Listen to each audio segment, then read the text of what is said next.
Hey, salut, j'espère que ça va bien. La semaine passée, j'ai discuté avec un monsieur qui s'apprête à prendre sa retraite dans les prochaines années et qui aimerait ça baisser ses dépenses. Il m'a contacté pour acheter une plus petite propriété afin de baisser ses dépenses. Puis là, rapidement, je lui ai parlé des condos. Surtout à Ottawa, les maisons unifamiliales, les petites maisons moyennes sont vendues en copropriété, en condo. Puis là, il m'a dit, moi, je veux rien savoir des condos. Les frais de condo sont très chers. Je veux pas payer très cher. Et là, je lui ai dit, ben, ok, on va en parler. Pourquoi vous pensez que les frais de condo sont élevés? Pourquoi ne pas acheter un condo? Là, je lui ai expliqué, premièrement, acheter un condo, ça a des avantages. Premier avantage d'acheter un condo, c'est que souvent les condos, les prix sont plus abordables.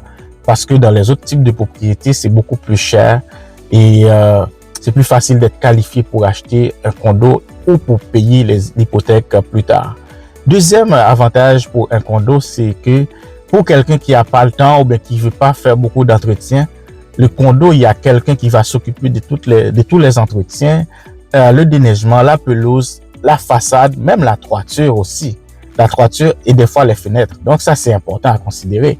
Et troisièmement, souvent les condos sont très sécuritaires, il y a un encadrement.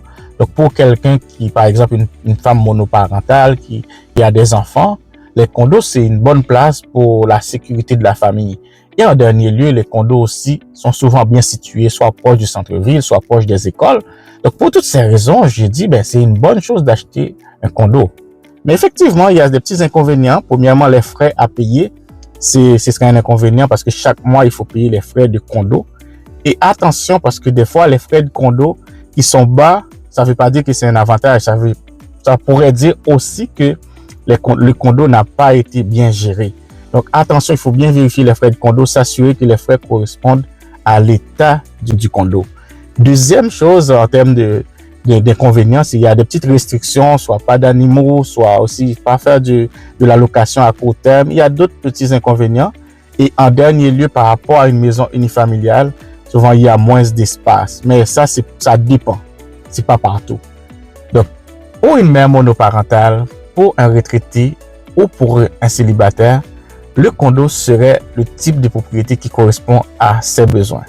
Mais pour d'autres personnes, ou pour ces personnes, ça se peut que le condo, c'est pas le type de propriété qui correspond aux besoins. Tu as mon numéro de téléphone sur l'écran. N'hésite pas à communiquer avec moi.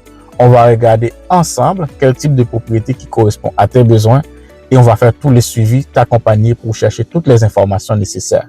Allez, à bientôt. Ciao, ciao.